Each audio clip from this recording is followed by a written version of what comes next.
अस्सलाम वालेकुम dear students, welcome to my YouTube channel. आज हम डी टू बुक का नया सेशन स्टार्ट कर रहे हैं। तो डी टू बुक का जो नया सेशन हमारा स्टार्ट हो रहा है वो अपडेटेड 7 एडिशन का है।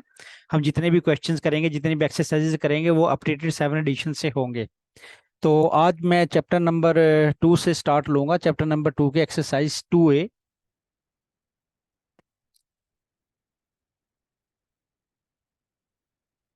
Chapter number 2 direct and inverse proportion से रिलेटेड है। डायरेक्ट प्रोपोर्शंस को थोड़ा समझने के लिए ये समझना ज़रूरी है कि अगर दो क्वांटिटीज़ हों और एक क्वांटिटी अगर इंक्रीज कर रही हो तो उसके साथ साथ दूसरी क्वांटिटी भी इंक्रीज कर रही हो, तो ऐसी प्रोपोर्शन जो है वो डायरेक्ट प्रोपोर्शन कहलाएगी। फॉर एग्जांपल, अगर एक बुक का मैस 1 kg है, तो अगर ऐसी ही दो बुकें हम ले लें तो उनका मैथ 2 kg हो जाएगा। अगर ऐसी ही तीन बुकें हम ले लें तो उनका मैथ 3 kg हो जाएगा। जैसे जैसे नंबर ऑफ बुक्स हम इंक्रीज करते जाएंगे, वैसे वैसे उनका मैथ इंक्रीज करता जाएगा। तो इस किस्म की जो प्रोपोर्शन है इस रिलेशन के अंदर, वो डायरेक्ट प्रोपोर्शन होगी। और इनवर्स प्रोपोर्शन को समझने के लिए हम एक और एग्जांपल लेंगे। सपोज सर्टन वॉल है जिसको प्रिपेयर करना है, ठीक है। तो उसके लिए कॉन्ट्रैक्टर जो है वो सपोज 10 पर्सन हायर करता है और वो 5 डेज में उसको कंप्लीट करेंगे। तो अगर अब कॉन्ट्रैक्टर 10 पर्सन की जगह 20 पर्सन कर ले तो वो 2.5 डेज में उसको कंप्लीट कर लेंगे, अगर हम रेट जो है वो कांस्टेंट रखें। तो इसका क्या मतलब हुआ कि अगर एक क्वांटिटी इंक्रीज कर रही है तो दूसरी क्वांटिटी उसके साथ डिक्रीज करने लग जाए, तो ऐसी प्रोपोर्शन, ऐसे रिलेशन को हम इनवर्स प्रोपोर्शन कहेंगे। तो फर्दर भी मैं क्वेश्चंस के अंदर इसकी डिटेल बताता रहूंगा। तो आइए अब एक्सरसाइज की तरफ चलते हैं। Exercise 2A।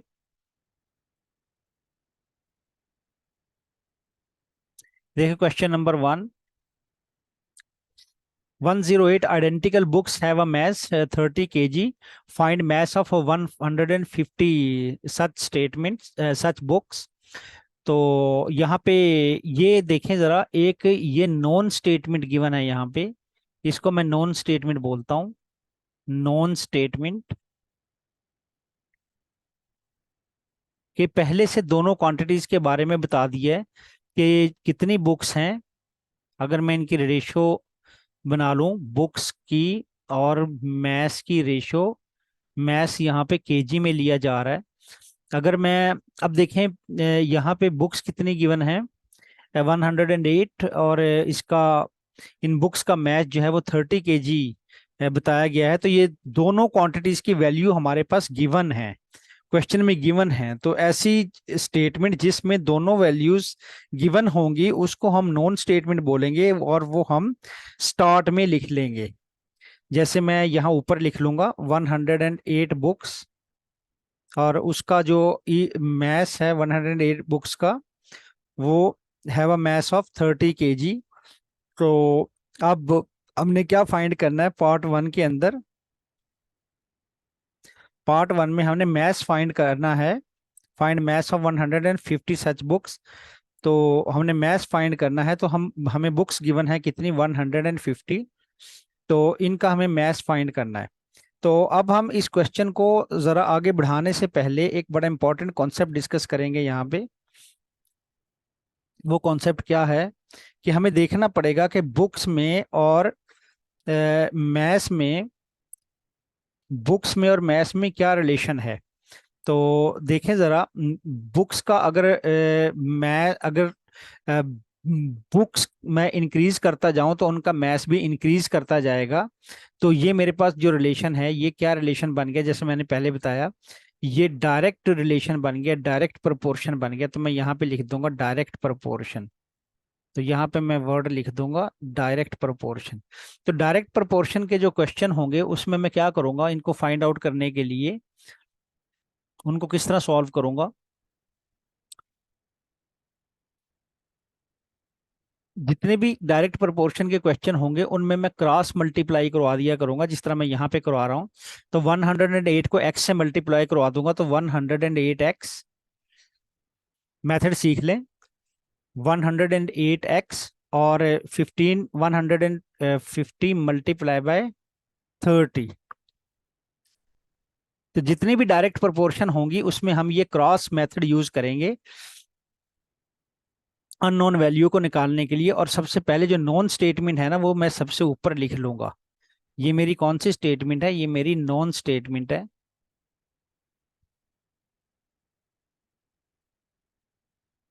यानी नॉन स्टेटमेंट कौन सी होगी जिसकी दोनों वैल्यूज क्वेश्चन के अंदर गिवन कर रखी होंगी, वो मेरे पास नॉन स्टेटमेंट होगी, वो मैं ऊपर लिख लूंगा। और अननोन वैल्यू जो है वो मैं नीचे लिखूंगा, और उसके साथ जो दूसरी क्वांटिटी होगी वो उससे रिलेटेड जो टर्म है उसके नीचे मैं लिख लूंगा, उससे रिलेटेड क्वांटिटी के नीचे लिख लूंगा। और फिर मैं बाद में चेक करूंगा कि बुक्स और मैथ्स का रिलेशन क्या है।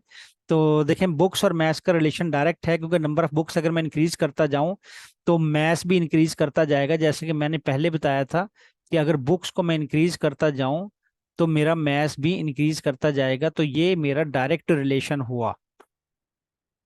तो डायरेक्ट रिलेशन में मैं ये क्रॉस वाला मेथड यूज करूंगा हमेशा।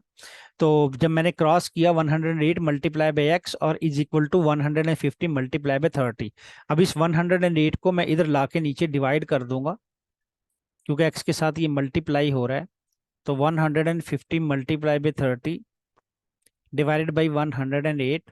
और अब अगर मैं इसको सॉल्व करूं एक्स की वैल्यू फाइंड करने के लिए, तो 150 मल्टीप्लाई बाई 30 डिवाइडेड बाय 108, तो 41.67, राउंड कर लूंगा 2 डेसिमल तक। 41.67 मैथ्स निकल आएगा ऐसे बुक्स का, 41.67 kg। तो this is my final answer of part 1। तो इस तरह मैं 150 बुक्स का मैथ्स फाइंड आउट कर लूंगा। अब बढ़ते हैं पार्ट 2 की तरफ। तो पार्ट 2 में भी चूंकि ये एक ही नॉन स्टेटमेंट यूज हो रही है, तो इसी तरह मैं क्या करूंगा, यहाँ पे मैंने क्या करना है, यहाँ पे मैंने नंबर ऑफ बुक्स फाइंड करनी है और मैथ्स यहाँ पे गिवन है। तो मैं इसी तरह यही रिलेशन इसी तरह लिख लूंगा बुक्स एंड मैथ्स का, जैसे मैंने फर्स्ट क्वेश्चन में लिखा। तो ये आप इसी तरह लिखा करेंगे, बुक्स एंड मैथ्स, मैथ्स यहाँ पे केजी में है। अब देखिए, नॉन स्टेटमेंट मैंने बताया था कि नॉन स्टेटमेंट पहले ही लिख लेनी है। देखें, 108 आइडेंटिकल बुक्स, उनका जो मैथ्स है वो कितना है, वो 30 kg है। अब आपने नंबर ऑफ बुक्स निकालनी है, तो यहाँ पे आप अननोन स्टेटमेंट है इसको एक्स बोल देंगे, और दूसरी नॉन स्टेटमेंट नॉन वैल्यू है 20, उसके नीचे आप 20 लिख देंगे। और चूंकि पहले ही हम फाइंड कर चुके हैं कि ये डायरेक्ट रिलेशन है, बुक्स का मैथ्स, बुक्स अगर इंक्रीज करें तो उनका मैथ्स भी इंक्रीज हो जाता है, तो ये डायरेक्ट रिलेशन है। और डायरेक्ट रिलेशन का मैंने मेथड बताया कि आप क्रॉस मल्टीप्लाई किया करेंगे। तो क्रॉस मल्टीप्लाई मेथड से आप इसको सॉल्व करेंगे।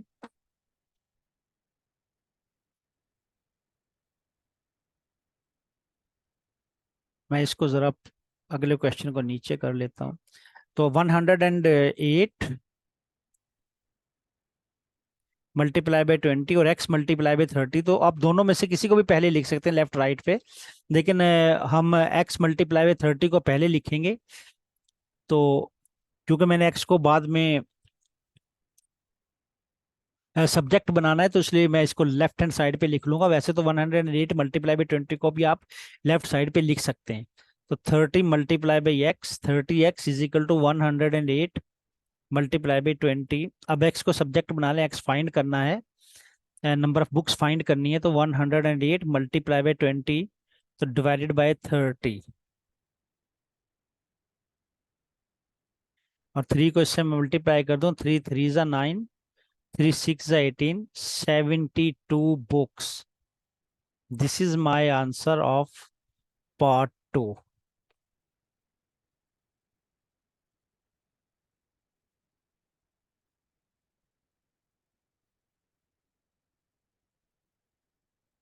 अब बढ़ते हैं क्वेश्चन नंबर 2 की तरफ।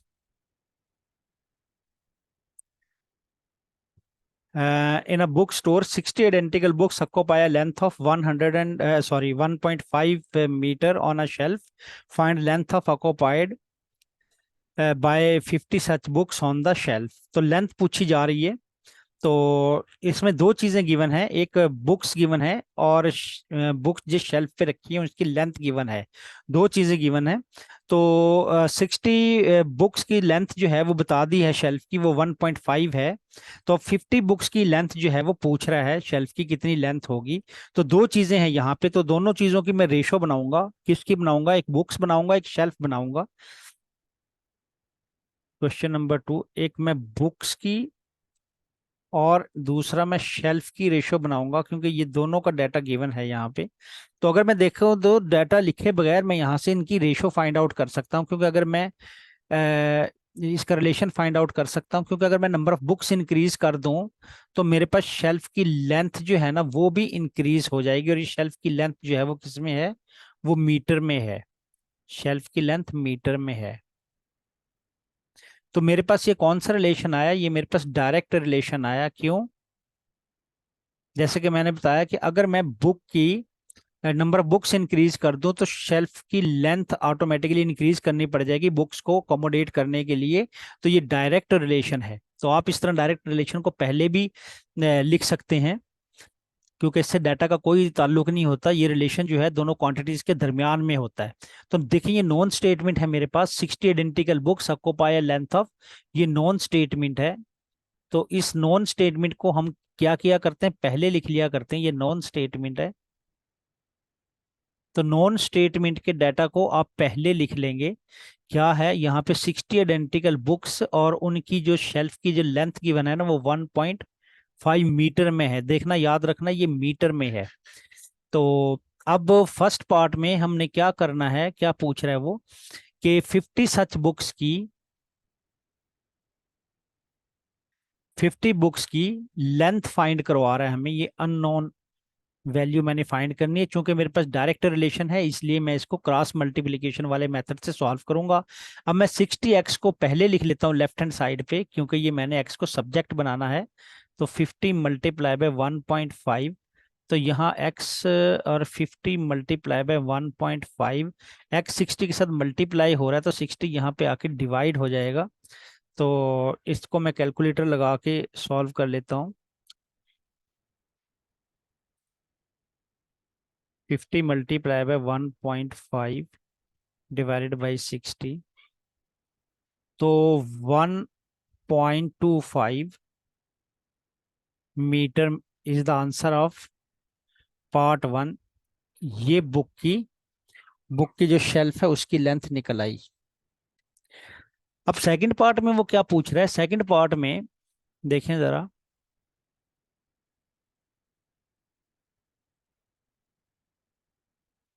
सेकंड पार्ट में यहाँ पे सॉल्व करूंगा। मैं यहाँ पे एक लाइन ड्रॉ कर लेता हूँ।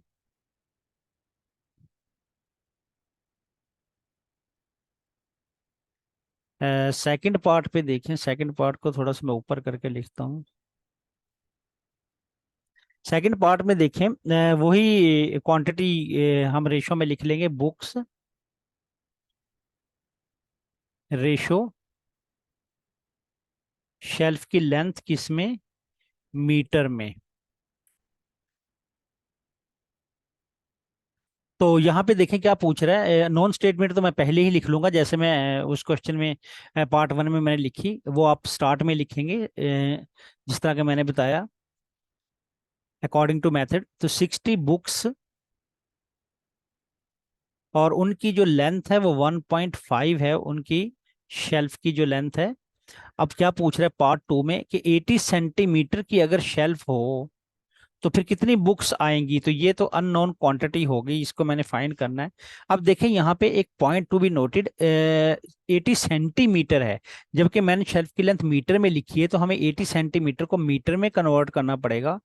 तो 80 सेंटीमीटर को मैं 100 से डिवाइड कर दूंगा तो ये मेरे पास मीटर में आ जाएगा। तो 0.8। तो यहाँ मैं 0.8 लिखूंगा, अदरवाइज आपका आंसर रॉन्ग निकल आएगा। तो आपने ये चीज जहन में रखनी है कि इसकी जो अपना जो अगर वो मीटर में है तो ये भी सेंटीमीटर में ही होना चाहिए, यूनिट सेम होनी चाहिए। तो चूंकि ये अब हम ऑलरेडी फाइंड कर चुके हैं, इसका जो रिलेशन है वो डायरेक्ट है, डायरेक्ट रिलेशन है कि नंबर ऑफ बुक्स अगर मैं इंक्रीज करता हूँ तो मेरे पास शेल्फ की लेंथ भी इंक्रीज कर जाएगी। एक क्वांटिटी इंक्रीज करने से दूसरी इंक्रीज कर रही है, तो डायरेक्ट रिलेशन है। तो डायरेक्ट रिलेशन को मैंने मेथड बताया, क्रॉस मल्टीप्लाई करता हूँ। तो चूंकि एक्स मैंने फाइंड करना है, इसलिए इसको लेफ्ट हैंड साइड पे लिख लें। 1.5x is equal to 60 multiply by 0.8। तो मैं 1.5 मेरा उधर मल्टीप्लाई हो रहा है एक्स के साथ, तो इधर आके क्या हो जाएगा, ये डिवाइड हो जाएगा इधर आके। 1.5 डेसिमल के साथ डेसिमल यहाँ से आप उड़ा दें, तो ये 15 बच गया। तो 60 मल्टीप्लाई बाई 8 डिवाइडेड बाई 15, तो 15 वन ज़ा और 15 फोर ज़ा 32। 32 books. This is my final answer of part 2। X is equal to 32 books.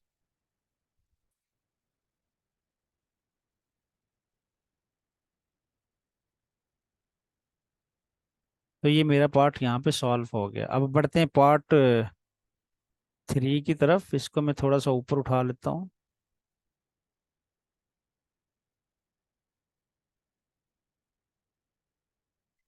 देखिए पार्ट 3। अब इनकी फाइंड न्यू इंक्रीजिंग और decreasing quantity for each of the following. Part A, increase 30/15 ratio 26। तो ये इंक्रीजिंग डिक्रीजिंग रेशियो के questions हैं, तो इसको देखें किस तरह सॉल्व करते हैं। आइए इनको सॉल्व करते हैं। Question number 3।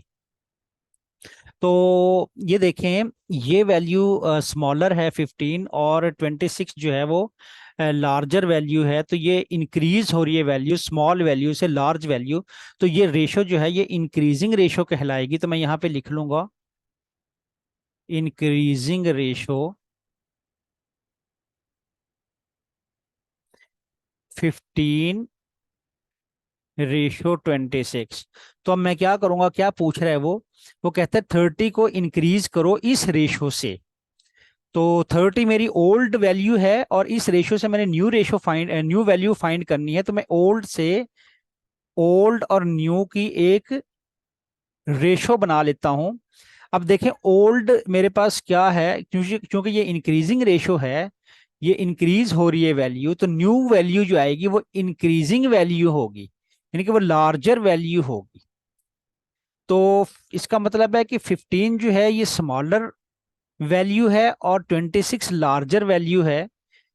तो ये ओल्ड वैल्यू हुई, और चूंकि नई आने वाली वैल्यू इंक्रीज होने वाली है, इंक्रीज वैल्यू होगी, तो ये न्यू वैल्यू बनेगी 26। तो मैं ओल्ड के नीचे 15 लिख लूंगा, और 20 न्यू के नीचे 26 लिख लूंगा।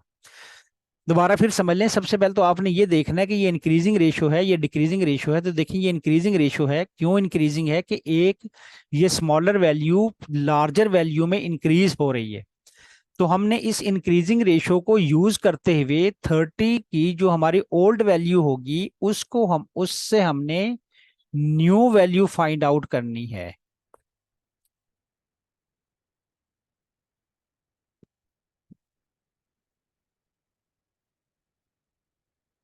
उम्मीद है आपको समझ आ गई होगी। तो यहाँ पे भी ये डायरेक्ट रिलेशन यूज होगा।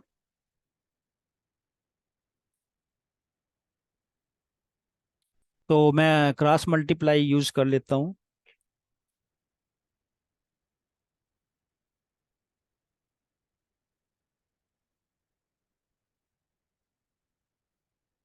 तो चूंकि एक्स को मैंने सब्जेक्ट बनाना है, तो 15x is equal to 30 multiply by 26। तो x फाइंड करने के लिए 30 multiply by 26 divided by 15। 15 two ज़ा 30 और 52। This is my new value, increased value.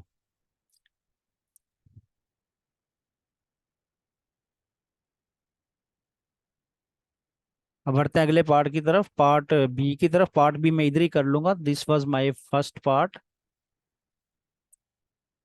और बी पार्ट में इधर ही कर लूंगा।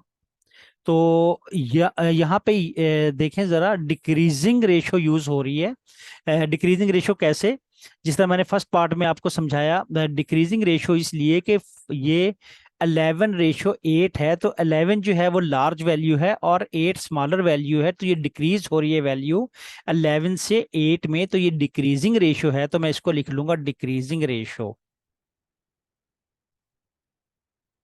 Decreasing ratio 11:8। तो अब मैं क्या करूंगा, ये मेरे पास ओल्ड वैल्यू है 76, इसको मैंने इसकी मैंने डिक्रीज वैल्यू निकालनी है according to the decreasing ratio. तो ये मेरी ओल्ड वैल्यू बन जाएगी 77 और न्यू वैल्यू मैं निकाल लूंगा जो कि डिक्रीज वैल्यू होगी। तो इसी तरह मैं यहाँ पे ओल्ड वर्सेस न्यू की एक रेशियो यूज करूंगा। अब ओल्ड जो है वो मेरे पास 11 है और न्यू चूंकि डिक्रीज वैल्यू होगी इसलिए वो 8 है।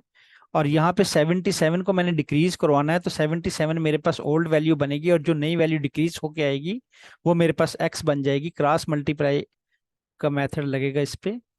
तो 11x, चूंकि x को सब्जेक्ट बनाना है तो 77 मल्टीप्लाई बाई 8। तो x को इधर लाके डिवाइड कर दें क्योंकि उधर x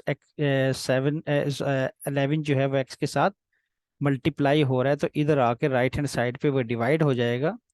तो 11 7 जा और 7 8 जा 56। This is my final answer of part B. x is equal to 56। x is equal to 56।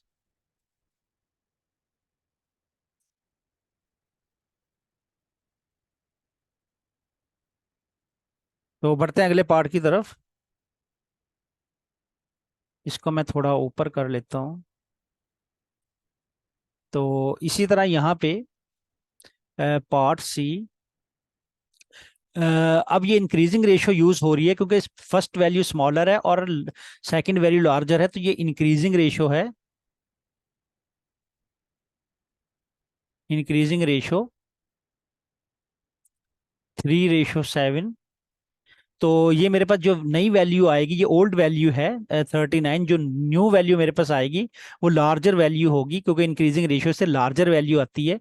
तो उसी तरह मैं ओल्ड रेशियो न्यू की ओल्ड न्यू की एक रेशियो बनाऊंगा। तो ओल्ड जो है वो 30 है रेशियो और न्यू जो है वो 7 है। तो 39 को मैंने इंक्रीज करवाना है इस रेशियो में। तो न्यू वैल्यू देखें क्या होगी। तो 3 को x के साथ मल्टीप्लाई करवा दिया, 7 को 39 के साथ मल्टीप्लाई करवा दिया। तो 3 को मैं इधर जाके डिवाइड करने वाला हूँ। तो डिवाइडेड बाई 3, तो 3 वन ज़ा और 3 13 ज़ा और 13 को 7 से मैं मल्टीप्लाई करवा दूंगा। तो 91 मेरे पास नई इंक्रीज्ड वैल्यू आ जाएगी। This is my final answer of part सी।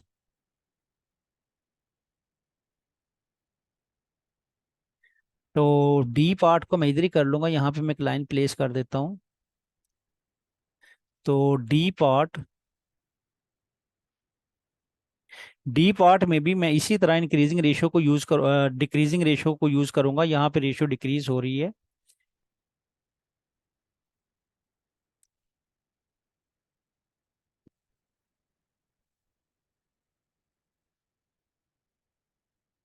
हाँ, इस क्वेश्चन में देखें रेशियो डिक्रीज नहीं हो रही, सॉरी। यहाँ पे क्या हो रहा है, यहाँ पे रेशियो इंक्रीज हो रही है लेकिन वैल्यू वो डिक्रीज करवाना चाह रहा है।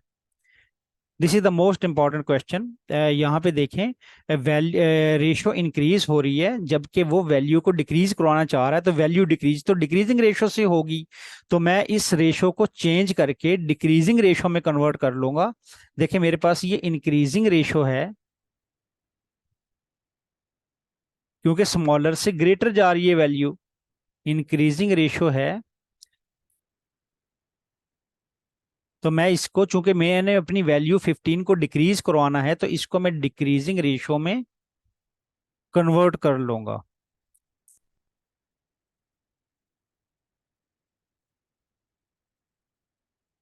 इसको मैं डिक्रीजिंग रेशियो में कन्वर्ट कर लूंगा जो कि 15:6, क्योंकि larger value to smaller value. तो अब मैं इसको डिक्रीज कर सकता हूँ इस ओल्ड वैल्यू को न्यू में। तो न्यू वैल्यू मेरी डिक्रीज वैल्यू आएगी। तो उसी तरह मैं यहाँ पे ओल्ड वर्सेस न्यू, और ओल्ड मेरी 15 है रहेगी अब, और न्यू मेरी 6, क्योंकि डिक्रीजिंग रेशियो है, डिक्रीजिंग में डिक्रीज कर रहा हूँ, तो न्यू वैल्यू चूंकि डिक्रीज होगी तो वो 6 न्यू है और 15 ओल्ड रेशियो है। और अब मैं जो जिस वैल्यू को मैंने डिक्रीज करवाना है वो मेरी ओल्ड वैल्यू है, वो भी 15 ही है। इसको मैंने डिक्रीज करवाना है, तो ये x और क्रॉस मल्टीप्लाई करूंगा तो 15, x is equal to 15 multiply by 6। तो अब x फाइंड करने के लिए 15 मल्टीप्लाई बाय 6 डिवाइडेड बाय 15 करूंगा, तो ये मेरे पास आंसर 15 वन जा तो आंसर 6 आ जाएगा। देखें वैल्यू डिक्रीज हो गई है। तो इस तरह हम यहाँ पे रेशियो को चेंज कर लेंगे, इंक्रीजिंग से डिक्रीजिंग बना लेंगे ताकि हमारा आंसर बिल्कुल एक्यूरेट आए। तो स्टूडेंट्स, इस वीडियो में क्वेश्चन नंबर 3 तक ही मैंने शामिल किए थे। उम्मीद है आपको समझ आई होगी और वीडियो पसंद आई होगी। तो अभी तक अगर आपने मेरा चैनल सब्सक्राइब नहीं किया तो चैनल को ज़रूर सब्सक्राइब कर लें। अगर सब्सक्राइब कर चुके हैं तो अपने दूसरे दोस्तों से सब्सक्राइब करवा सकते हैं, और बेल का आइकन ज़रूर प्रेस कर दें, क्योंकि जितनी भी आने वाली वीडियोस हैं ताकि वो आपको टाइम पर मिल सकें। वीडियो को लाइक और शेयर ज़रूर कीजिएगा। तो मैं मिलते हैं अगली वीडियो में अगले क्वेश्चंस के साथ। अपना बहुत सा ख्याल रखिएगा। अल्लाह हाफिज़।